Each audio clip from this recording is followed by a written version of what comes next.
አለማየሁ ጠፍተህ ከርመህ ነበር።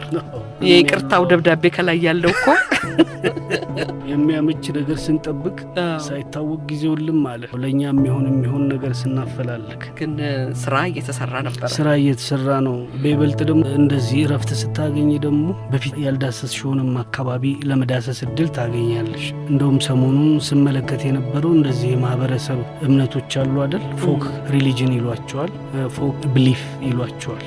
እና እነሱ ላይ ለማንበብ ሞከርኩ። በእርግጥ እንግዲህ ከዚህ በኋላ እኮ ነፃ የምንወጣው ደራሲ እናትሽ ውስጥ የሚጨመሩ ብዙ ነገሮች አሉ አይደል? መጀመሪያ ከእናት ከአባቶችሽ ይዘሽ የመጣሽውን ይዘሽ ትወጪ ይሆናል። ግን ያ እስከ መጨረሻው አብሮሽ አይዘልቅም።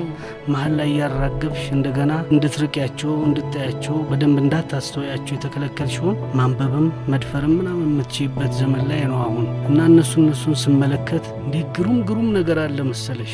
በይበልጥ ከሩቆቹ ከ10 ሺህ 12 ሺህ 20 ሺህ 30 ሺህ ዓመት ድረስ የነበሩ እነ ግሪክ እነ ሮማ ሜሶፖታሚያ ምናምን የያዟቸው አማልክቶች በሙሉ ለካ እኛም ውስጥ ነበሩ።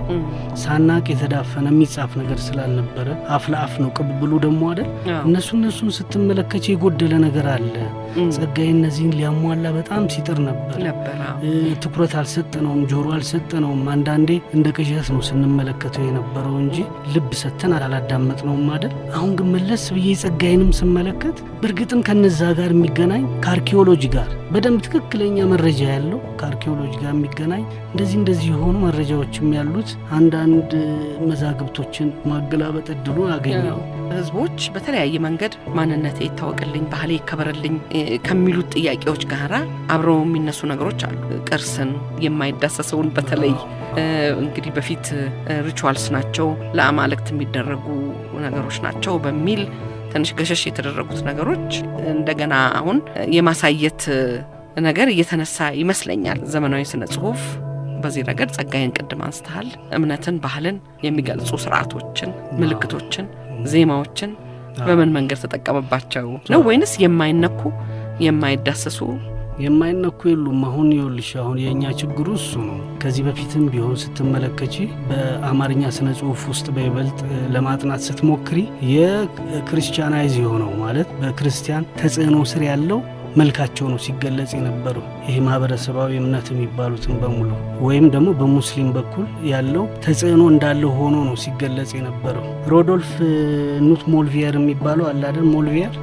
ሞልቪየር የጻፈው አንድ ትራዲሽን ኤንድ ቼንጅ ኢን ኢትዮጵያ የሚል መጽሐፍ አለው እና ፓጋን ፕራክቲስስ ላይ የሰራት 5 ወይም 6 ገጽ የምትሆናለች። ለዛች ማብለያ የሚሆኑ ከ15 በላይ አማርኛ ልቦለዶችን ቲያትሮችንና ግጥሞችን ነካክቷል። ፍቅር እስከ መቃብር አለበት፣ አርአያ አለበት፣ ያላቻ ጋብቻ አለ፣ ከአድማስ ባሻገር አደፍርስም አለ እና እነዚህ 15 ስራዎች ለዛች ለአምስቷ እነዚህ እሱ ፓጋን ፕራክቲስስ የሚላቸው ማህበረሰብ እምነቶች ብንላቸው ጥሩ የሚሆኑት እሱ የሚመለከታቸው የማህበረሰብ እነሱን የሚመለከቱ ስራዎች ነው። ሁሉንም ስራዎች ግን ስትመለከች ከአደፍርስ ውጪ የነባሩ ትላልቆቹ ሃይማኖቶች ተጽዕኖ ያለበት ነው። ትክክለኛ መልክ አይደለም ሲገለጽ የምታየው። ቀጥታ ከሴጣን ጋር ወይም ከመጥፎ ስራ ጋር ቁርኝት እንዳለው ተደርጎ ነው በየመጽሐፎቹ ውስጥ የሚገለጸው።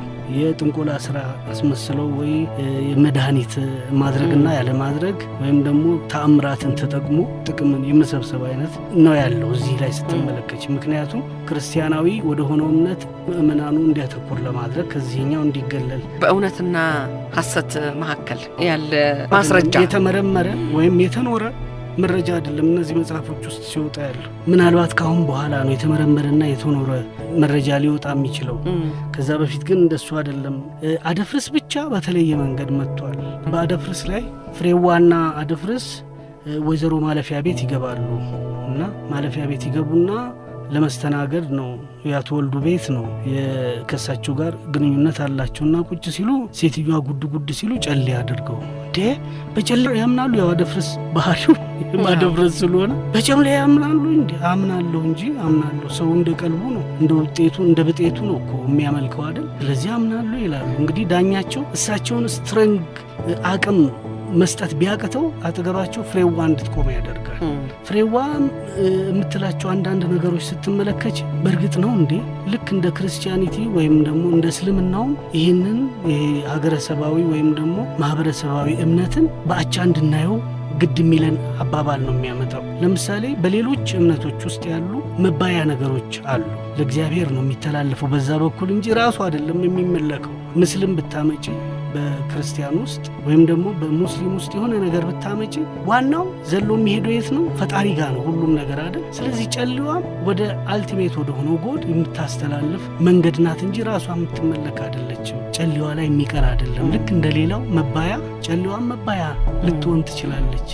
መንገዶች ናቸው እነዚህ መንገዶች ናቸው እንጂ ዋና መድረሻ ግቦች አይደሉም ብላ ነው የምትከራከሩ። ልታሳምን ሁሉ ትሞክራለች። ያው እሷ ምንም አደፍርስ ተብሏል አንዴ እና መጨረሻ ላይ ተሸንፎ ነው ዋና ካራክተር ይውልሽ። አሁን ዳኛቸው ወርቁ ውስጥ ብቻ ነው ዋና ካራክተሮች እየተሸነፉ እንዲቀጥሉ የሚደረገው።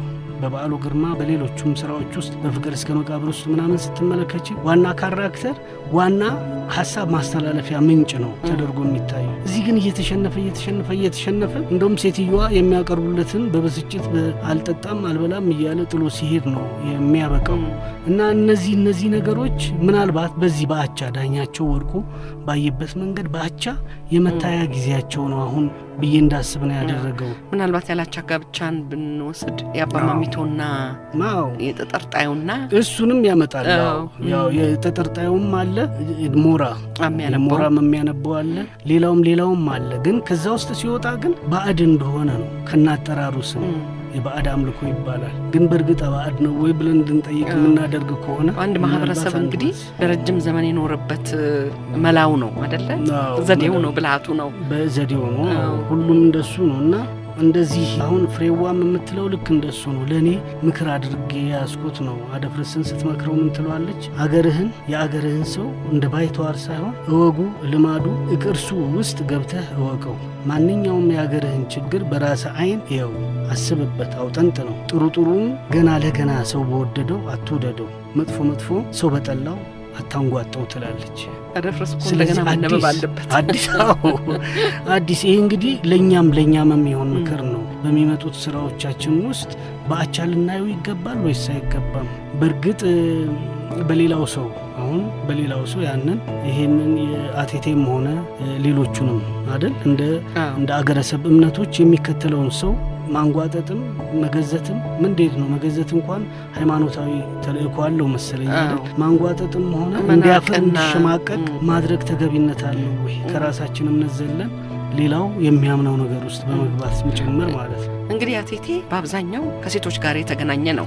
ከወሊድ ጋር እንግዲህ የፈርቲሊቲ ይባላል። የሚገርምሽ የአቴቴ ኢትዮጵያዊ አስተሳሰብ ውስጥ ማምጣታችን ነው እንጂ ከጥንት ከ20 ሺህ ከ30 ሺህ ዓመት በፊት ጀምሮ የፈርቲሊቲ እንደው መሬትን ነው እናት እርዝ እያሉ የሚያመልኩት ቅርጽ ሁሉ ተሰጥቶ የሆዷን አካባቢ የማህፀን ማፍሪያው አለ አይደለም? እሱን እያሳዩ ለዛ የሚያስፈልግ እንደውም የሚገርመው የሴቶች ከብቶቻቸው እህል አዝርዕቱም ሁሉም ሰላም እንዲሆን ምናልባት ለእሷ የሚሰጠው አምልኮ ቢቋረጥ እነዚህ ሁሉ ሰላም መስተጋበሮች ተዛብተው የማይሆን ነገር ሊፈጠር ይችላል ብለው ስለሚያስቡ ነው። ወንዶችም ከነሱ ጀርባ ሆኑ ተጠቃሚዎች ናቸው በሚገኘው ሰላም እነሱ በሚሰሩት ስራ ማለት ነው። እና ዘ ዋንስ ኤንድ ዘ ፊውቸር ጎደስ የሚል አንድ መጽሐፍ አይቻለሁ። እሱ መጽሐፍ ላይ ዘእርዝ ማዘር የሚሏት የተገኘችው በአርኪኦሎጂ ከ25 እስከ 35 ሺህ ቢሲ የነበረች ነች ይላል። ብቻዋን ነው ቅርጿ የተገኘው።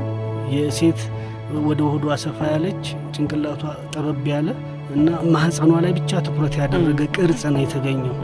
ስለዚህ ይሄ ማዘር ጎደስ ወይም ደግሞ የፈርቲሊቲ የፍሬያማነት አማልክት ናት ተብሎ የሚታሰብ ነው። ከሷ በላይም የለም። ስለዚህ እነ አቴቴ እኛ ሀገር ውስጥ ያሉት የእነ አቴቴም የምንም እምነቶች አድባራ አቴቴ የሚባሉት ምናልባት ከ10 ሺህም ከ12 ሺህ ዓመትም በፊት የነበሩ ናቸው። ጸጋዬም የሚነግረን ይሄንኑ ነው። ከዚህ በፊት ጸጋዬ እኔ ዝም ብሎ 12 ሺህ ዓመት ምናምን የሚለው ምንጩን አይነግርሽም አይደል? ጸጋዬ በራሱ ተመራምሮ የደረሰበትና ለማግኘትም የሚከብድ ይመስለኝ ነበር። ግን የተለያዩ ፈረንጆች ያጠኑታል። በይበልጥ ግብጽ ላይ ትኩረት የሚያደርጉ ኢጂፕቶሎጂያን አሉ አይደለም? በግብጽ ላይ መሰረት በይበልጥ በጥቁሮቹ ግብጾች ላይ መሰረት አድርገው የሚያጠኑ ሰዎች አሉ። እነሱ የአቴቴን ጉዳይ ያነሳሉ። የካም እናት ናት ይላሉ። አቴቴ የካም የጥቁሮቹ በሙሉ እናት ተደርጋ ትታሰባል።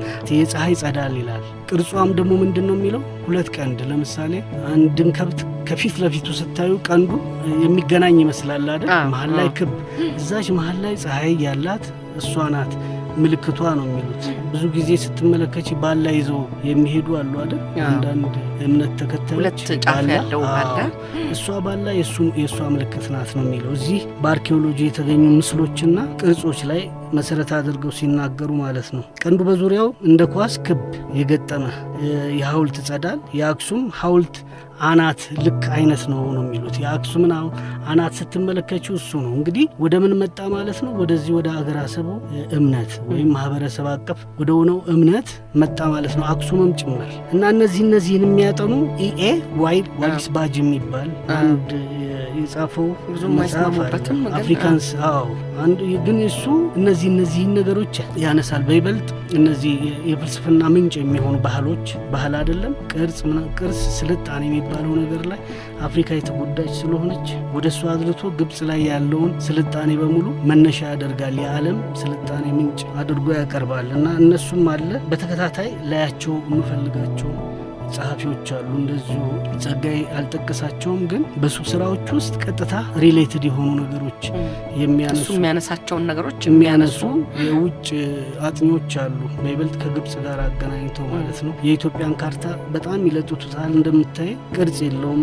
አፍሪካን በሙሉ ሰሜን አፍሪካን በሙሉ ጠቅልሎ እንደውም መሬቱን እስከ መሻገር ድረስ እስከ ወዲያኛው ከመካከለኛው ምስራቅ ድረስ ተሻግሮ ያለ ካርታ ነው እዚህ የሚታየኝ። እነሱ ያቀረቡት የኢትዮጵያ ካርታ ኑቢያንም ግብጽንም ምንንም ያጠቃለለ ነው። ከዛ በኋላ ነው አረቦቹ መምጣት ሲጀምሩ፣ የአረብ ዝርያ ያላቸው መምጣት ሲጀምሩ፣ ማጥቃት ሲጀምሩ ይሄኛው እያፈገፈገ ሄደ። እምነቱን ግን ግሪኮችና ሮማውያን ተቀብለው እያስፋፉት ሄዱ ነው የሚሉት። ጸጋዬ በቃል የሚናገረው እንደው ለ5000 ዓመት እነሱ ሲያመልኩት ቆዩ። አቴቴን አሲስ አሏት። ከዛ ቀስ በቀስ ክርስቲያኒቲ ደግሞ እየተስፋፋና እየተጠናከረ ሲመጣ አሲስም እየተዋጠች እመብርሃን ወደሚለው ተሸጋገረች እና ሁለቱ አቻ አንድ ላይ እንዲከበሩ ተደረገ ነው የሚለው። እና እነዚህ ሌላ ጥልቅ ጥናት የሚያስፈልጋቸው ናቸው። ዝም ብለን እንዶ ላዩን በመመልከት ብቻ ብያኔ የምንሰጥባቸው አይደሉም። ወይም ደግሞ ሌላው ሰው አጥንቶ ጨርሶታል፣ ስለዚህ ይሄ የሚባል አይደለም። በይበልጥ ስነ ጽሁፍ ውስጥ ስትሆኝ ሌላ ፈርዘር የሆነ ጥናት ያስፈልገዋል። ግን ይሄ ስነ ጽሁፍ ውስጥ ትልቅ ትኩረት ሊሰጠው ይገባል። አሁን እኔ የጀመርኳቸው አንዳንድ አሉ በልብ ወለዶቼ ውስጥ የመጀመሪያ ፍንጣቂ ነው ማለት ከበፍቅር ስም ጀምሮ ታለም ላይ ስትመለከች አሁን አዲስ መጽሐፍ ላይ እነዚህን ነገሮች ትኩረት ሰጥቼ ከክርስቲያኒቱና ከእስልምናው እምነት ጎን ለጎን በአቻነት እንዲቆሙ የስነ ልቦና ስራ ነው የሰራሁት። በፍቅርም ስም ላይ በታለም ላይ ስትመለከች ለምሳሌ ወደ አዋቂ ቤት የሚሄዱ ሴት አሉ አይደል? የአዋቂን ጉዳይ ካመኑ ለምንድን ነው የሚያፍሩት አይደል? አምነውበት የሚሄዱ ከሆነ በዛ ልጅ ሄድኗል ብለው የሚፈልጉ ሀብቴ ተባርኳል ብለው የሚያስቡ ከሆነ ለምንድን ነው በጨለማ ሄደው አድረው እንደገና በሚቀጥለው በጨለማ የሚመጡት? እሳቸው ግን የስንቱን ጠንቋይ ቤት ረግጬ ጠርጌ ደፋ ቀና ብዬ እኮ ያገኘሁት ልጅ ነው ብለው በአደባባይ የሚፎክሩ ስነ ልቦናቸው የተሟላ በኋላም ለሚያደርጉት ነገር የማያፍሩ ቤተ ክርስቲያንም ሲሄዱ ጭምር እስቲ ወንድ እንዲሆነ እኔን ይናገረኝ ማንን እንዳገኘሁ እኔ ነኝ የማውቀው እዛ ተደብቆ ሲሄድ እና ይሄ በአቻነት እንዲቆም የማይታፈርበት አንድ ሰው በግለሰብነቱ የሚመርጠው የእምነት ዘርፍ ነው እንጂ ተጠቅለለ ወደዚህ ውስጥ ግባ ተብሎ የሚል አይመስለኝም። እና ጸጋዬ ገብረ እናንተ ከነጻነትና ከእንትን ጋር ነው የምታያይዘው፣ ከዛ ጋር አያይዘዋለሁ። የማይሆን ከሆነ ይኸውልሽ አሁን አንድ ደራሲ በእርግጥ ደራሲ ከሆነ ይሄ የማህበረሰቡ ሁሉ ሀብት የሆነው የእሱ ሀብት ነው ሊሆን የሚገባው እንጂ ይሄ የሚመርስበት አይደለም፣ ይሄ የሚሆን አይደለም፣ የኔ አይደለም እያልሽ የምትከላከዩ አይደለም። አንድ ጨዋታ አለች አኔክዶት ልንገርሽ። ጳውሎስ ኞኞ ናት። ጳውሎስ ኞኞ እንግዲህ አንድ ጥያቄ ያለኝ የምትል አምዳለችው አይደል? ትንሽ መልስ ምናምን አንድ ተንኮለኛ ሰው ጠየቀ። ሁለት የአገሪቱን ታላላቅ ሃይማኖቶች ጠቀሰና ከሁለቱ አንዱ የሚጸድቀው ማን ነው ብቻ የሚኮነነው ማን ነው ብሎ ጠየቀ። ጳውሎስ ኞኞ ከሁለት አንዱ አፈር ይበላል አይነት ነው መልሱ። በኋላ ጮሁ። ጃንሆይ አካባቢ ያሉ የቤተ ክህነት ሰዎች ጠሩ። እንዴት እንደዚህ ይባላል? ባይሆን ሌላው አፈር ይበላል ይባል እንጂ እንዴት የኛም አብሮ እንዲባልንበት ብለው ለጃንሆይ ያመለከቱ። ጃንሆይ መልስ እኮ ያጣላችሁ እንደው ባትደክሙ ይሻላል እንከሰዋለን አሉ። ይቀጣለን በቃ የሚያስቀጣው ከሆነና መናገር መመለስ ካቃተው ይቀጣል። ስለዚህ ይጠራ ተባለ። ጃንሆይ ጋር የቤተ ክህነት ሰዎች ተሰብስበው ተጠራ። ቆመ። እና ተጠራ። እስቲ በል እንግዲህ እንደዚህ ብለሃል፣ እንደዚህ ብለሃል። አዎ እንደዚህ ብያለሁ። እንዴት እንደዚህ ይባላል አሉ እነዛ። ሲሉ ጃን ሆይ እርሱ እንድጠይቅ ይፈቀድልኝ አለ። ጠይቀኝ አሉ። እርሱ የብሔርን በሙሉ ጠራ፣ የሃይማኖትን በሙሉ ጠራ አይደል? የእነዚህ ሁሉ ንጉሥ አይደሉ? ያንድ የተነጠለ ንጉሥ ነው አላቸው። አይደለሁም አይሉ። ደግሞ እውነትም ነው ንጉሥ ናቸው። አዎ የእነዚህ ሁሉ ንጉሥ ነው። ጋዜጠኛም እንደ ንጉሥ ነው። የማንም ሃይማኖት የማንም ብሔር የሚመለከተው አይደለም። ስለዚህ መሀል ላይ ሆኖ ነው ሲፈርድም ለእውነት አይደል የሚመስለውን ወደ ቤቱ ጥሎ መጥቶ የሚያግባባውን ነገርና የጋራ ጋዜጠኛ ነኝ እኔን እኮ የሚያነቡኝ ሁሉም የእምነት ተከታዮች ናቸው። አንዱን ጥያ አንዱን አላነሳም አለ። በሉ መልስ ስጡ ሲባሉ በጃንሆይ በኩል መጥቷል አይደል? መልስ የለንም አሉ። አለዛ ጃንሆይን የነዛ ንጉሥ አይደሉም ሊሉ ነው የሌሎቹ በሙሉ። ስለዚህ የታይፕራይተር ኤሌክትሮኒክስ ምን ትሸለም ሲባል ርስት የሚል መስሏቸው ነበር። ታይፕራይተር አለ። እኔም በሆን እንደሱ ነበር ብለው ቀድሞኝ ታይፕራይተሯን ወሰዳትና ደራሲም ልክ እንደዛው እዚህኛው ዘርፍ ጋር ቆሟል ካልሽው እሱ ፕሮፓጋንዲስት ነው እንጂ ደራሲ አይደለም አይደል? አንዱን እምነት ተጠግቶ አንዱን ብሔር ተጠግቶ አንዱን ሌላውን ነገር ተጠግቶ ለአንዱ ወግኖ ሌላውን ለማጥቃት የሚነሳ ከሆነ እሱ ደራሲ አይደለም፣ ፕሮፓጋንዲስት ነው። ቀለብ ሊሰፈርለት ይገባል ከዛኛው ወገን ማለት ነው። እና በሞልቬር ተነስተን እዚህ ደረስናል ባየው እና ጸጋዬ እኮ አሪፍ ነገሮች ያነሳል። ሚቱ ራሱ የተሟላ ነው። አሁን አንድ ቦታ ላይ ያገኘሁት እንደዚሁ ኤዋይሲስ ባጅ የሚባለው ሰውዬ የጻፈው ልክ ጸጋዬ የነገረኝን ነገር ነው። ጸጋዬ ገብረ መድኅን የተናገራቸው አሉ። ለምሳሌ አድባራ ቴቴ ያለች አይደል? መጀመሪያ 2 ልጆች ነበሯት። እሷ በሴተ ይባላል ወይም ጉና ይባላል፣ አንዱ ኦራ ይባላል ሳቡ። እና ልክ እንደ አቤልና ቃየን በሴተ ኦራን ገደለው። ልክ ሚቱ አቻ ይሆናል ማለት ነው አይደል? ስለዚህ እናት ደግሞ እሱና አጋድማ የእህቷንም ከግርጌ አድርጋ ፎቶ ላይ ይታያል። የእህቷ የአቴቴ አድባራ ቴቴ እህት ነፍቲየስ ትባላለች እህቷ። እሷን ከግርጌ አድርጋ ራሷን የመጀመሪያውን ሪዘሬክሽን ከሞት የመነሳት ስርዓት ያከናወነችበት ነው። የህይወት ውሃን ወደ ልጇ አንቆረቆረች ይላል እና ይነሳል። ለነሱ ለሁለቱ ወንድ ልጆች ልክ እንደ አቤልና ቃየን አቤል ሞቶ አልቀረም፣ እዚህኛው ይነሳልና ለነሱ መታሰቢያ የሚሆን ትልቅ ዋርካ ተከለች ይላል። ያ ዋርካ መታሰቢያቸው ነው። የእነዚህ ሁሉ ድርጊት መታሰቢያ ይሁን ምናምን ብላ ትክክለኛዋ እናት ያስታረቀች አይነት አድርጎ ነው እንትን የሚልልን እና እነዚህን የኢሬቻም ከዚህ ጋር ይያያዛል ነው የሚለው።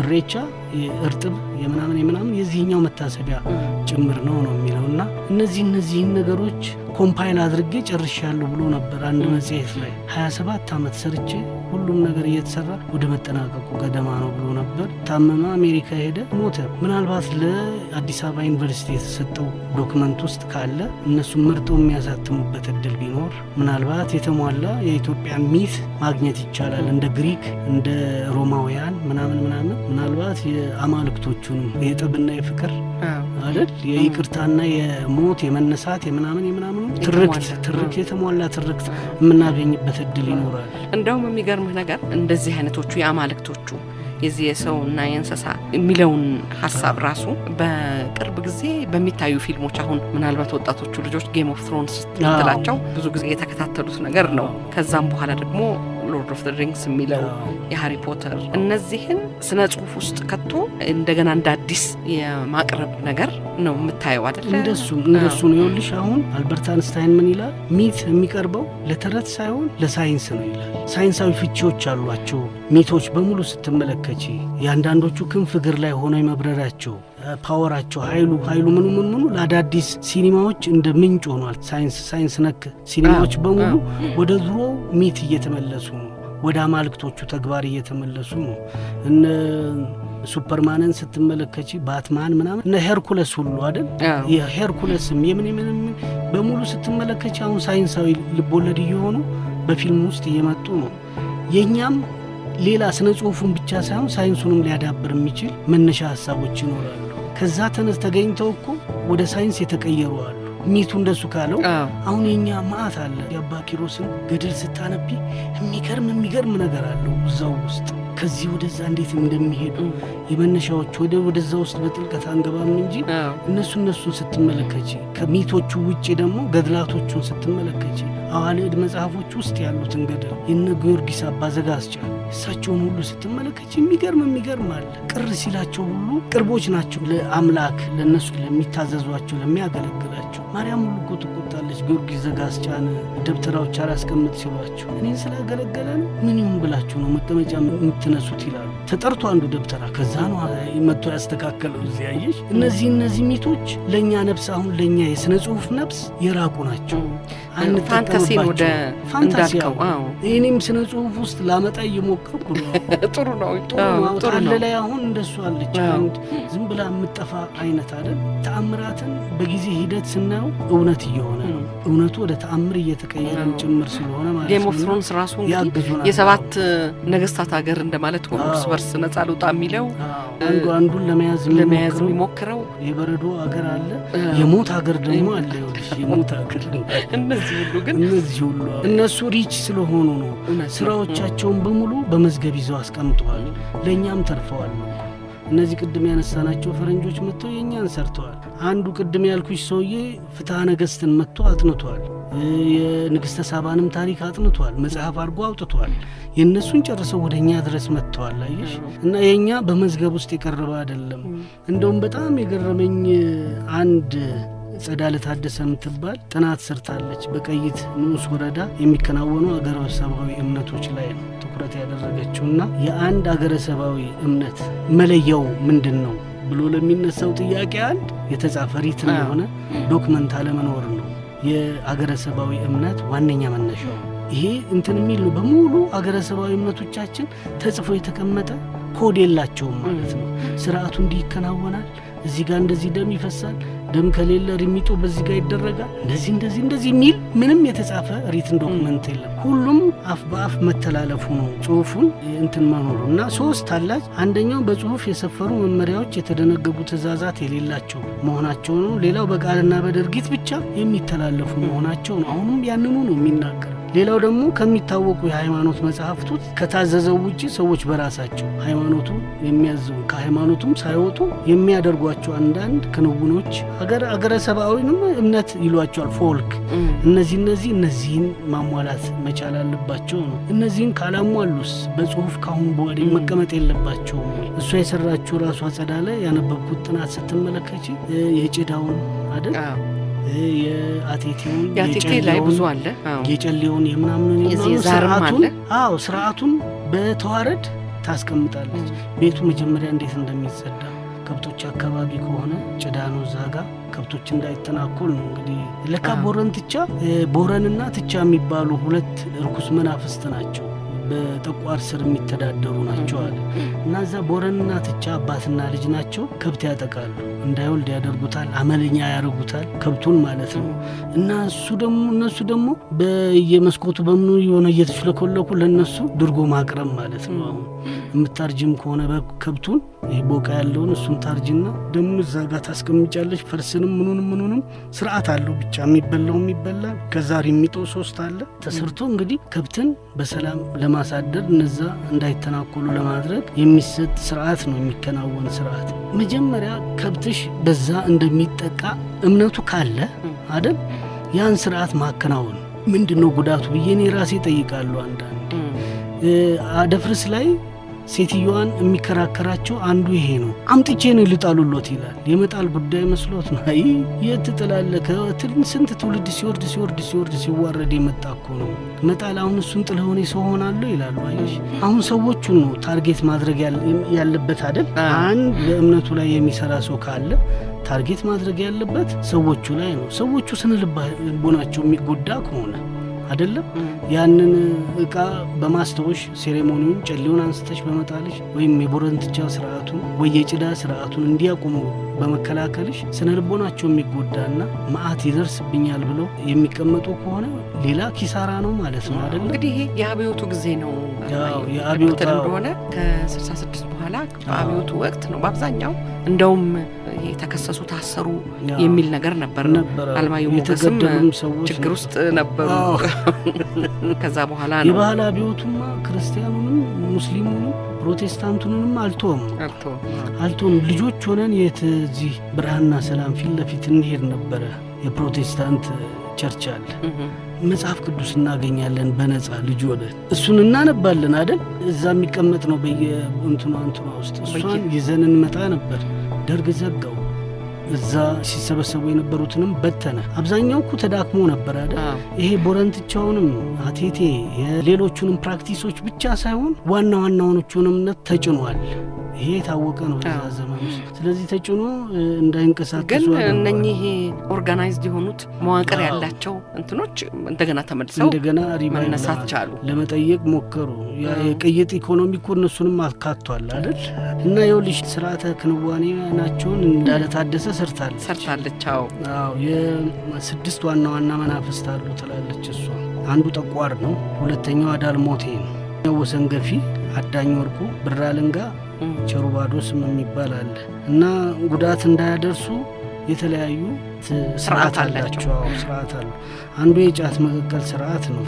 የጫት መቀቀል ስርዓት የራሱ ስርዓት አለው። የምድር ቤት ውስጥ ተነጥፎ ምን ብሎ የሚጫጫ ሰው በአመት አንዴ 3 ቀን ነው የሚጠጣው። ያቺ ተቀቅላ በደንብ ነጥራ ስትወጣ ጫቷ ተቀንጥሳ ከዚህ ከሸንኮራ አገዳ ጋር አብሮ እና 3 ቀን ይጠጣና በሶስተኛው ቀን የሚደፋ የመጥረግ ስርዓት የሚባለው አለው። ከሱ ጋር አብሮ ሪሚቶ ይደረጋል። ብርቱካን፣ ትርንጎ ምናምን አንድ ላይ ይሆንና ሰው ወደማይነካው አካባቢ ሰው ወደማይደርስበት አካባቢ የሚጥለው ሰውዬ ራሱ አባወራው ቢላዋውን ይዞ ወይ ብረት ነገር ይዞ ልክ ወላድ ብረት ይዛ እንደምትሄደው ማለት ነው እንደሱ ይዞ ይሄዳል።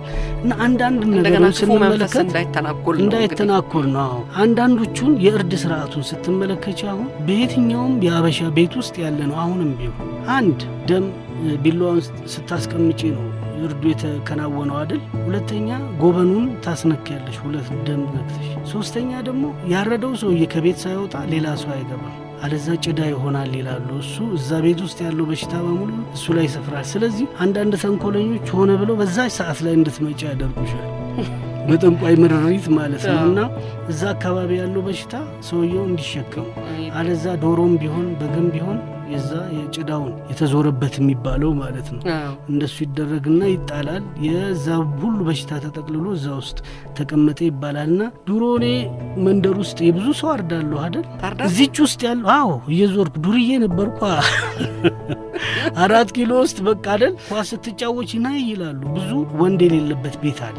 4 ኪሎ ነው አይደል? ወንዶች ናቸው የሚያርዱት ወንድ። ስለዚህ 14 ከሞላሽ አራጅ ነው የምትሆኙ። ና የት ሄዳ አለማየሁ ና እያሉ እየጠሩኝ ሁሌ ማአት አርዳለሁ ዶሮ። እና ያችን ስርዓት ወዴት ወደቀ ይባላል። ወደ ምስራቅ ጥሩ ነው ዶሮ። እና አንዳንዴ ግራ ይገባኛል። አንዴ ወደ ምስራቅ ይወድቃል፣ አንዴ ወደ ደቡብ ይሆናል። አንዴ ታርዶ ቶሎ አይሞትም ዶሮ አይደል?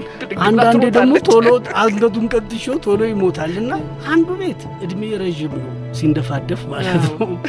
አንዱ ቤት ደግሞ እድሜ አጭር ነው ቶሎ ገደሉ። ወደ ምስራቅ ነው የወደቀው፣ እድሜው ረዥም ነው ይባላል። ወደ ደቡብ አንድ ዶሮ ስለማላርድ ውጥንቅጡ ይወጣል ወደ ላይ የሚተነበየው። እና እዚች የአገረሰብ የጭዳ እምነት ላይ ምናምን ስትመለከች እነሱ ነገሮች ሰፍረው ትመለከቻለች። ስለዚህ ወደ ክርስቲያናይዝ ወደ ሆነው ዓለም ውስጥ ተደባልቀዋል ማለት ነው። ምንጫቸው ሳይታወቅ ምንነታቸው ሳይረጋገጥ እና የእንትኑ ሁሉ የሚታረደው ቤተሰቡ በሙሉ በተሰበሰበበት ነው። በረጅም ዘመን የቆየ ማህበረሰብ ውስጥ እንግዲህ እውነት ነው ጥርት ያለችው አትገኝም። ለዚህ ነው መልክ የሚይዘው። ደግሞ ሁሉም ማህበረሰብ ውስጥ እንደሱ ነው። አሁን የህንድ ቡድሂዝም አለ አይደል? ቻን ቡድሂዝም እኮ ስቴጂ ሌላ ነው መልኩ። የቻይናዎቹ እምነት፣ ፍላጎት፣ ማህበራዊ ግንኙነት ምናምን የሚለው ለውጦታል። ዜን ቡድሂዝም ጋር ደግሞ ስቴጂ እንደዚሁ የጃፓኖቹ ሌላ መልክ ይይዛል። እንደዚህ እያለ ሲሄድ ሄዳ አሁን እዚህኛውም ውስጥ የተደባለቀ ጥርት ያላለ አንዳንዴ ብዙ ልማዶች አሉ እኮ ክርስቲያን ውስጥ የሌለ። የሚገርመው ግን አለማየሁ ብዙ ቦታ ይሄ ፍራፍሬ ማቅረብ፣ የምግብ ነክ ነገሮች ማቅረብ፣ የሚጨሰው ነገር ምን የሚለው ግን ሁሉም ጋር ታየዋለህ። አንድ አይነት ነው። ሁሉም ጋር ምናልባት አንዳንዱ ጋር አበባ ሊጨመርበት ይችላል። እንደ መስዋዕት ከሚቀርበው ምግብ ጋራ ፍራፍሬና አበባ ሊሆን ይችላል። አንዳንዱ ጋር እንግዲህ ቆሎና ምናምን ነው። የኛ አለ፣ የኛ ቂጣ ኑግ አለ ትወዳለች ይባላል።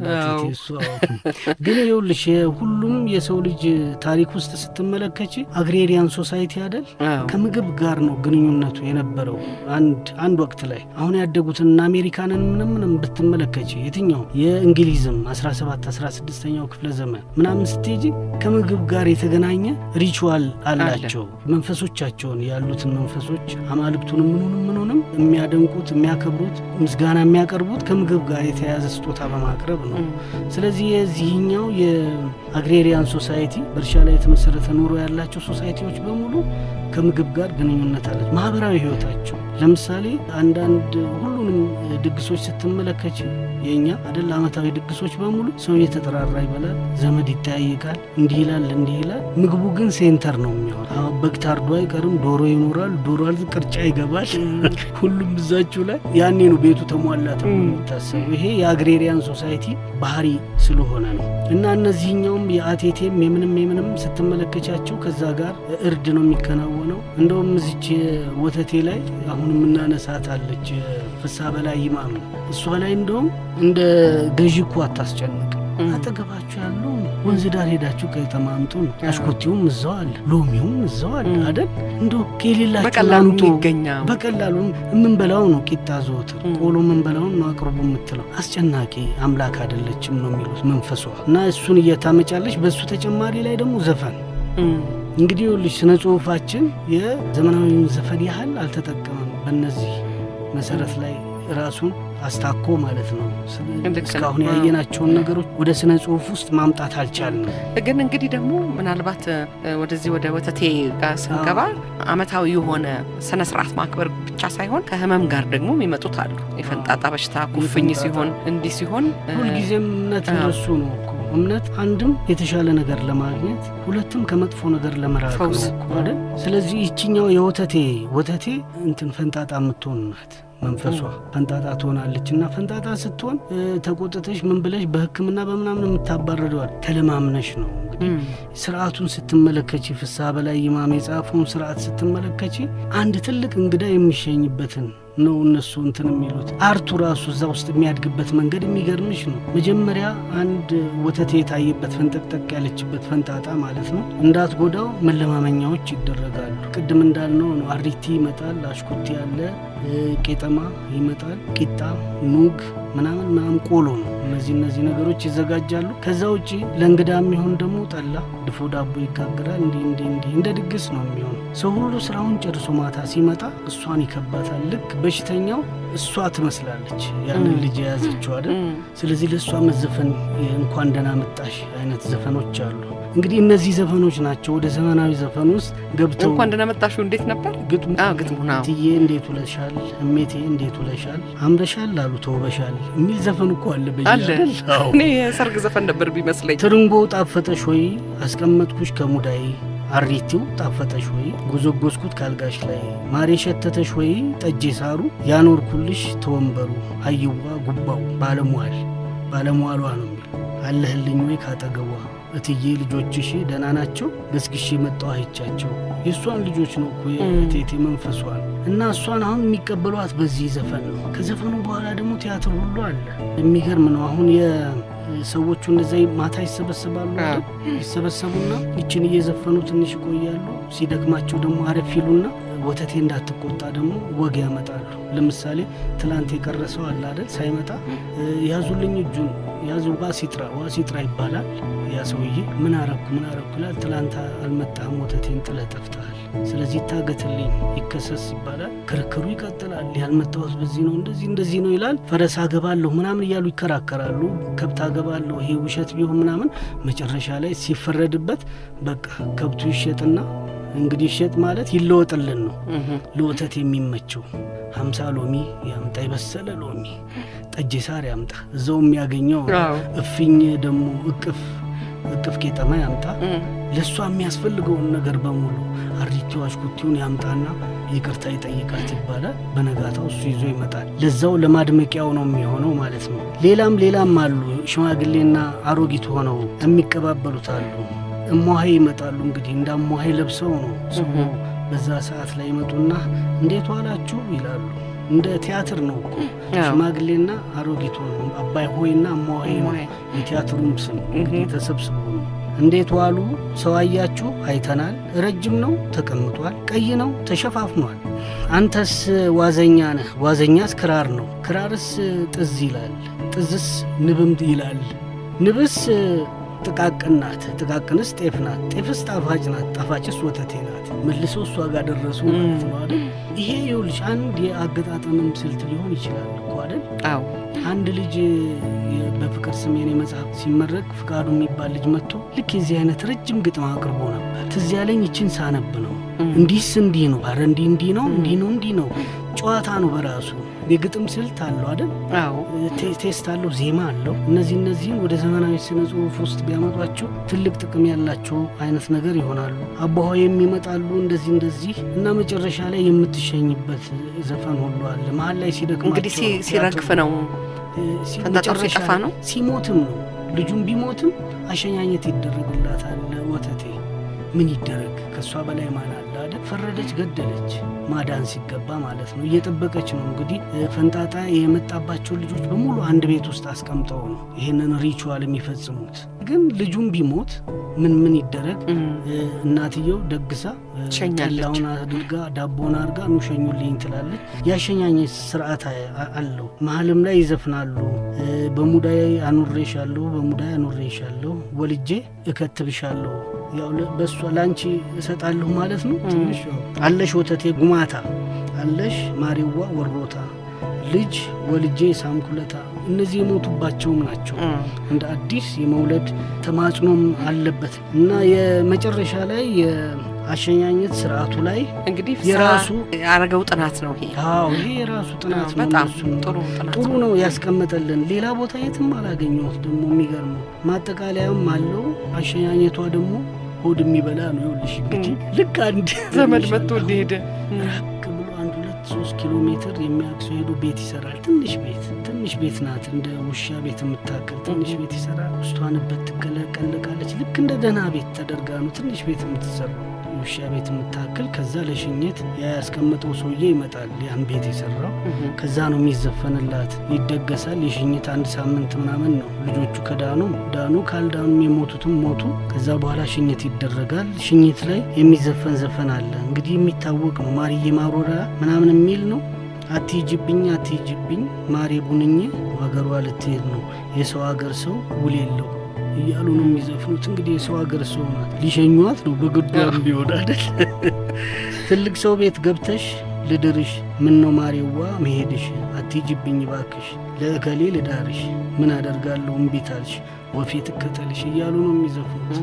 እዛ ከልጁ ላይ ነጠብጣብ ያስቀረችዋል፣ የወተቴ ነው የሚባለው።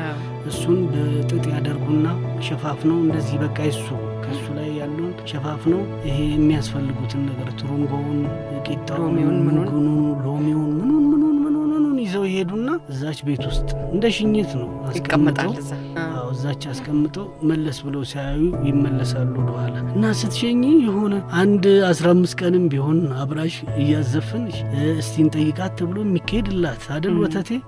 ላስትሊ ስትሸኛት ሆድ የሚያባባ ነገር አለ። አያቴ እንደሱ ይሉኝ ነበር። ብዙ ሰው ያለቅሳል አሉ ወተቴ ስትሸኝ። ያኔ ፈንጣጣ በስቷል ነበር። የትም ቦታ ይዘፈናል እና ሲዘፈን በቃ ያምራል አሉ። በቃ ደስ ይላል። ዘፈን እየተመረጠ ነው የሚዘፈን። እቺ ልጅ እንዳትወጋ ይባላል። ድምጿ በጣም እያማረ ሲሄድ ማለት ነው። ላስትሊ ስትሸኝ ግን ሄደች ጋራ ዞሯ የሚለውም ዘፈን እንደሱ ነው። እና እንደዚህ ስትሄድ በቃ ይዘፈናል። ለወተቴ ብቻ ሳይሆን ሌሎች ዘፈን የሚወዱ የዛር የሚሏቸው አይነቶች አሉ። የመንፈስ አይነቶች አሉ። እነሱ እንደውም ዘፈንና ጭፈራ አይደለም። ሽቶ ይወዳል፣ ዘፈን ጭፈራ የሚወዳል። ይሄ እሳት ባፉ ደግሞ የሚባለው እሳት ይጎርሳል ማለት ነው። ዛርም እሱ እሳት የሚጎርሳል እሱ ነው። እና የወተቴ ማሬ እንደሱ ነው። እና ማጠቃለያው ላይ ፍስሐ በላይ ይማም አንዳንድ የሚጠቁማቸው ዘፈኖች አሉ። ለምሳሌ የሙሉቀን መለሰን ረወተቴ ማሬ ረወተቴ ማሬ እመጣልሻለሁ ቅርብ ነው አገሬ ለወተቴ የሚዘፈን ነው የሚለው። ዘፈኖቹ ብዙ ናቸው። አዎ ግጥሙን ማን እንደሰጠው አላውቅም። ብሔራዊ ቲያትር አስራት ምናልባት ብዙ ዘፈን ሰጥቶታል። በጣም ጥሩ የሀገራችንን ትውፊት አዋቂ ነው ነበር። በደንብ ያውቀዋል። የውብሸት ፍስሐም እንደዛው ማርዬ ማር ወለላ ማርዬ ማር ወለላ ታሳምሪያለሽ የልጅ ገላ የሚል አለው። አሰገደች ካሳ ማርዬ ማር ፍትፍት ታሳምራለች የልጅ ፊት ሰውዬ ሰውዬ በጎራው ላይ ጋሽዬ በፈረስ ሲመጣ ይሆይ የሚለውም ዘፈን የዛር ዘፈኖች ናቸው። ሌሎቹም ማረጋገጫ ስላላገኘሁላቸው አልጠቀስኩም እንጂ ብዙዎች አሉ ይላል። አንዳንዶቹን እንግዲህ ብዙ ዘፈኖች አብረን እናሰማለን ከዚህ ጋር እና ትውፊቱ የግድ በይበልጥ ደግሞ የፎክሎር የምናምን እኮ አሉን ተቋማት አይደል? ስነ ጽሁፍ ውስጥ የአዲስ አበባ ዩኒቨርሲቲ ውስጥም አሉ። አሁን በየአካባቢው ደግሞ የዩኒቨርሲቲዎች የተቋቋሙ አሉ፣ የስነ ጽሁፍና የቋንቋዎችና ስነ ጽሁፍ። እነሱ በአግባቡ በቅርበት በደንብ ቢጠና ወደ መጥፋቱ ነው ትላለች። አሁን እዚህ ላይ የምታጠናዋ ሴት ወደ መጥፋቱ ተደርሷል። ቄሶችን እያወገዙ ምን እያሉ አድባር አቴቴ ይሄ ጭዳ ምናምን የሚባሉ ነገሮች በሙሉ እየቀሩ ነው፣ ወይም ደግሞ በውስን ሰዎች ይከናወናሉ። ድሮ ሰው ሁሉ ተሰብስቦ የሚያከናውነው አድባሯ ለምሳሌ ከግንቦት አንድ ውጭ ያለችው አድባር ስትከበር 3 ሰው 4 ሰው እንኳን አይገኝም። እዛ ላይ ደግሞ ቄስም መጥቶ ያወግዛል እዛችሁ ላይ እና እነዚህ ነገሮች የመጥፊያ ጊዜያቸው እየተቃረበም ሌሎቹም እየተጠናከሩ የመጡበት እንትን ስለሆነ ሪትን ዶክመንት መያዝ ለእኛ አይደለም ማሰብ። ለእኛ አሁን ሰውም እናገኛለን፣ ወጣ ካለን እኮ የሚነግረን ሰው ልናገኝ እንችላለን። ከትንሽ ትውልድ በኋላ ግን ኮምፕሊትሊ ምን እንደሆነም ላይታወቅ ይችላል። ሌላው ደግሞ ምንድነው ብዙ ጊዜ የሴቶችን በማህበረሰብ ውስጥ ያላቸውን ቦታ የሚያሳዩ ናቸው እነዚህ አይደለም። ስለዚህ እነዚህ በሴቶች ጥናት ላይ የሚያተኩሩ ሰዎችም እነዚህንም አብሮ ሊመለከቷቸው ይገባል። ምክንያቱም እንግዲህ በሬቻ ብትሄድ ሀደ ሲንቄ ሲባል እንሰማለን እና ሌሎችም እንደዚሁ የአቴቴም እንደዚሁ ይሄ ዛር የሚለው እንግዲህ ይረግማሉ ይባላል። ይረግማሉ ማስታረቅ አቴቴ ማስታረቅ ሁሉ አለ። እነዚህ ሁሉ በሞት የሚፈላለጉት ሰዎች መሀል ነው የሚገቡት ያችን ዱላ ይዘው እና ያ ሰውዬ እምቢ ብሎ ረግጦ የሚሄድ ከሆነ ምርኩዝ ሰበረ ነው የሚባለው። ሴቶቹ ተሰብስበው ይረግማሉ፣ ከማህበረሰቡ ይገለላሉ። ወዲያውኑ ነው ለአባ ገዳ የሚያሳውቁት። ያ ጸበኛ ሰውዬ ከማህበረሰቡ ይገለላል። ከማህበረሰብ መገለል ማለት ደግሞ ኦልሞስት መሞት ነው። አንዱ ደመ ከልብ መሆን ነው። ስለዚህ እነዚህ ኢትዮጵያ ውስጥ ማህበረሰቡ ስለ ሴቶች ያለውንም ቦታ የሚያሳይበት ስለሆነ ጥናት ማጥናት እንደገና ደግሞ ለዚህኛው እንዴት ነው ግባት ሊሆን የሚችለው ብሎ ማሰብ ዝም ብሎ የተፈጠረ አይደለም። ኖርማሊ አይደለም። ማህበረሰብ የአደረጃጀቱን አስተካክሎ የዝንፍ እንዳይል በዚህኛው መንፈሳዊ ትርክት እያቀረብሽ በዚህ ደግሞ የፍትህ ጉዳይ እያነሳሽ ተስተካክሎ አንድ ማህበረሰብ መምራት በሰላም እርስ በርሱ ነግዶ ተጋግዞ እንዲሄድ ማድረግ በራሱ ትልቅ ስራ ነው። ወንዶም ተፈርታም ቢሆን አቴቴም ተፈርታም ቢሆን ምንም ቢሆን ስርዓቱ ተስተካክሎ ለሺህ ዓመታት እኮ ለአንድ ለሁለት አይደለም ለብዙ ሺህ ዓመታት በዚህ ውስጥ እንዲቀጥል ሴቶች ሚና እንዲኖራቸው በተበዳይነታቸውንም በባል በኩል ያለውን ተበዳይነት በዚህ እያስታገሱ ጭምር ነው እኮ በአመት አንድ መልክ እያሳዩ ቤት ያረጋታል። ይሄንን ብዙ ጊዜ ጥናቶች ለምሳሌ አሁን ሌላውን ዓለም ሴቶች ንቅናቄን ብቻ ማየት ሳይሆን ይሄንንም ማየት አስፈላጊ ይሆናል። ከዛኛው ይልቅ ቅርባችን ይሄ የተሻለ ተቀባይነትም ሊኖረው ይችላል። እነዚህ ላይ ማትኮር ወይም ደግሞ እነዚህን የሚያተኩሩ ጥናት የሚሰሩ ልጆችን መደገፍ በራሱ ትልቅ ነገር ነው። መቼም ስነ ጽሁፍ ላይ ብዙም አላየንም። ልክ እንደውም ዘፈኖቹ በአብዛኛው ወስደዋል፣ ብዙ ተጠቅመውበታል። ነገር ግን ይሄ በስነ ጽሁፉ የልብ ወለድ ስራ ውስጥ ብዙም አላየናቸው። የኔን ድፍረት ራሱ አንዳንድ ጥናት የሚሰሩ የስነ ጽሁፍ ሰዎች እንደ ትልቅ ድፍረት ቆጥረውታል። በአቻነት ማስቀመጥ ክርስቲያናይዝ በሆነው እይታ ያኛውን ለመመልከት አለመፈለግ የመጀመሪያው ይመስለኛል እርምጃ። ፍርድ አለመስጠትህን ነው እንግዲህ። ፍርድ አለመስጠት ብቻ ሳይሆን በአቻነት ታቆሚያለሽ። ይሄ የአገረሰብ እምነት የሚከተለውንም ሌላውንም የተደራጀውን እምነት የሚከተለውንም በእኩልነት ማቆም፣ ስነ ልቦናውን መገንባት፣ የተገነባ ካራክተር መፍጠር፣ በአደባባይ የምትናገር እናት ማለት ነው ነው እኮ። እኔ ግደልልኝ ብዬ አልሄድኩ፣ አድንልኝ ብዬ ነው።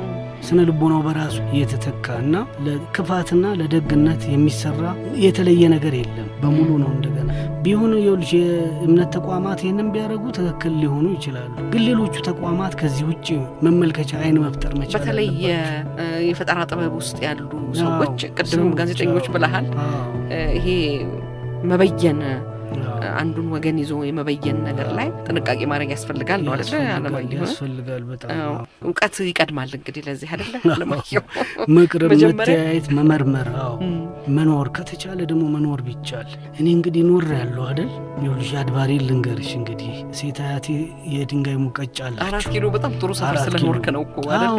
ይኸውልሽ አሁን ፈረሰ አይደል? 3 ወይም 4 ዓመት ሄጄ ፈልጌያታለሁ ያችን ድንጋይ አላገኘኋትም። እዛ ጢሻ ውስጥ ገብታ የቱ ጋር እንደሆነች ሁሉ አንዳንዴ በሀሳብ ይመጣብኛል። ልክ ይሄ ፈረንጆች የሳንድዊች ትልቅ ልብስ ለብሰው አስፓልት ላይ የሚቆሙ አሉ አይደል? እንደ ማስታወቂያ የሚሰሩ አድባርም ልክ ያን ድንጋይ ለብሳ የምትንከራተት መግቢያ የምታጣ ሁሉ ይመስለኛል። ምክንያቱም እንደ ሰው እንደ ልጅ የምናከብራት እናታችን አድባር ሙቀጫ ናት። ይኸውልሽ እንዴት መጣች መሰለሽ? ሴት አያት የድንጋይ ሙቀጫ አላቸው እና ተተክሏል መሬት ላይ ያ የድንጋይ ሙቀጫ እና ለምሳሌ ጌሾ ወቅጠው እንደሆነ ለተልባ ስለማይሆን እጠቡት ይባላል። በጨርቅ ታጥቢና መጽዳቱን ካዩ በኋላ ነው እንደገና ማሟሻ ደግሞ ተልባ ከዛ ወፍጮ ቤትም እንደዛ ነው። ከእሱ ጋር እንትንም አለኝ ፊክሴሽን ማለት ለምሳሌ ተልባ ወቅጠው ሲጨርሱ የሚያሟጥጡትን አሟጠው ሲሄዱ እንጀራ ስጡኝ ማማልና እሱ ውስጥ በሙቀጫው ትወቅጫዋለሽ። እንጀራውን በእያንዳንዷ የድንጋይ ቀዳዳ ውስጥ ትገባለች። እንግዲህ ያችና ተልዋን ይዛ ትወጣለች። እንጀራዋ ፊክሴሽን ነው። አየሽ አድባርን ከህይወቴ ጋር አደባልቄያታለሁ ማለት ነው አይደል? ማውጣት አልችልም። እንዴት ማውጣት ይቻላል? እና በቃ እንደሱ እያለች እንዲያልን መጨረሻ ላይ ተሸራርፋ መያዝ አቃታት። አያቴ ደግሞ እንደ አያቴ እያረጀ ስለመጣ እቀመጥበታለሁ ብሎ ነቅሎ በአፉ አደፋት። እና ደግሞ እዛች ጋር ሁልጊዜ አድባር በግ የሚታረድ ምናምን አለ። ቀስ በቀስ ሰንደሉም ወደዛ ሲንኳተት እዛች ድንጋይ ጋር መጣ። በጉም እየተንኳተተ እዛ ጋር ደሙ መፍሰስ ጀመረ። ፈንዲሻው ይበተናል፣ አነባበሩም ይጣላል። ቂጣ ከአያቴ ጋር ሄጄ በግ ገዝተን እንመጣለን። ይዘን መተን የሚታረደው እዛ ጋር ነው። በምጣድ ይጠበሳል። ወደ ቤት አይገባም። የአድባር ንፍሮ እንኳን አይገባም። እዛው ነው ማለቅ ያለበት። እንደዛ ተሰርቶ መጨረሻ ላይ ስካር ይመጣል። ድብድብ ሁሉ አለ ማለት መጨረሻ ለአድባር የሚሳለው ይሳላል። በሚቀጥለው ጠርሙስ አረቄ ይላል ምናምን ይላል እና ቀስ በቀስ ኒክኔም ሁሉ ወጣላት። አድባሯ የማሾፊያ አይነት ነው የሚመስለው። ቅምቅም የምትባል ሴትዮ አለች ዘፋኝ እና ማታ ማታ አብራ ዘፍና ማሲንቆ የምታላት ብር ከከለከላት አድባሯ ጋር መታ ነው የምታለቅሱ።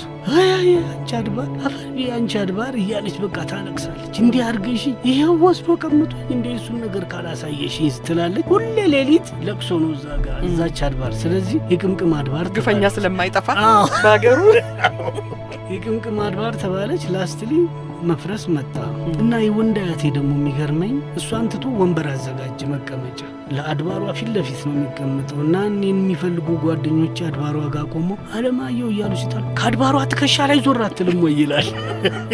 ራሱን የተከላል። ከዚህ ጋር ሚት እንዴት እንደሚፈጠር አየሽ። ወዲያውኑ መቤቱ ነች ያቺ አድባር እና ያቺ በቃ ተፈሩ ሲነሳ ድንጋይ የት እንደገባች ጠፋች። አሁን የቅምቅም አድባር አንዳንዴ ጢሻ ውስጥ ይሄ ጓሳ ምንድን ነው የሚባለው ሙጃ መሀል ሄጄ አያታለሁ አጣታለሁ። በእርግጥ ተከትላ እንዳትሄድ ደግሞ ዲስማንትል ነው የሆነው። ሰው እኮ አይደል በየአቅጣጫው ተስሎ አረቄ ያስቀረም ይኖራል እንግዲህ አይደል። በይበልጥ ወደ መጨረሻ ላይ ብዙ ስለት ነበር። እስከ ዛሬ ዓመት ካቆየሽ እንግዲህ ሲያታግሏት ነው ከፖለቲካው ጋር እንጂ እሷ ማቆየዋን ጨርሳለች። እንግዲህ አንድ መንደር ስታፈርስ የምታፈርሰውንም ነገር አብሮ ሰብእና ነው አብሮ የሚፈርሰው። ጭቃ አይደለም እኮ ይሄ እንጨት መምዘዝ አይደለም ቤት ማፍረስ። ሌላ አለ። እነዛ ሁሉ እርኩስና ቅዱስ መናፍሳት የት ሄደው የሆነው? የኛ አሉ አያቴ ጣተላ የሚደፋበት ጋር በተስያት አትሄድ፣ እዛ ጋር ተልከስካሹ አለ ይላል። በቃ ተልከስካሽ ቦታ እንለቃለን። በዛ ሰዓት እንደሚመጣ እርግጠኛ ነው። እዛች ቃተላ ይወዳል 6 ሰዓት በተስያት እዛ ቁጭ ብሎ ተብሎ ስሞታ ከተነገረ አያቴ ሊያብዱ ነው የሚደርሱት። በተስያት ሊለከፍ እዛ ሄዱ። የሚለክፍ ነው እዛ ጥግ ከሄድሽበት አተላውን ነው ሰው ፍለጋ አልመጣ አይደል? እሱ የት ገብቶ የሆነ አሁን ተልከስካሹ ዱርዬ በቃ መንፈስ ነው ይመስለኝ እኔ ዝም ብዬ ሳስበዋል። በየጥጋት የቱ ጋር ግራ ገብቶት እንደ ጣልናቸው ውሾች እዛው ይንከራተት ይሆን አይታወቅም። እንደ ጣልናቸው ድመቶች እዛው ለኮንዶሚኒየም አይሆኑም ብለን የጣልናቸው ድመቶች አሉ እዛው ተርበው ይሞቱ። እነሱም እንደዛው ተልከስክሰው እዛው ቀርተው ይሆን ወይስ የት? አንዱን ሀብታም መኪና ተከትለው ሄደዋል ወይስ ምን? ለምን ግራ ነው የሚገባው። ሁሉ ጊዜ ግራ የሚገባኝ ደግሞ እንዳለ የዛን ሰፈር ሰው አንድ ኮንዶሚኒየም ላይ ለምን አላረከውም? አይሆንም። እሱ የፖለቲካ ሚሽን አለው እኮ። አንድ ላይ መሆናችንም ውጤቱ ታየ። 97 ከኋላሽ አትፈሪም። አየሽ ማን እንዳለ ነው የምታውቂው። እንደውም ይከላከልሻል ከኋላ። አሁን የማይተዋወቅ ማህበረሰብ መፍጠር አለብሽ። አየሽ ጸጥ ለማሰኘት። አሁን ኮንዶሚኒየም ኮሽ የለም እኮ አጠገብሽ ማን እንዳለ ምን ታውቂያለሽ? አድባርም የለም፣ ምንም አድባርም የለም። አሁን ከርቷል።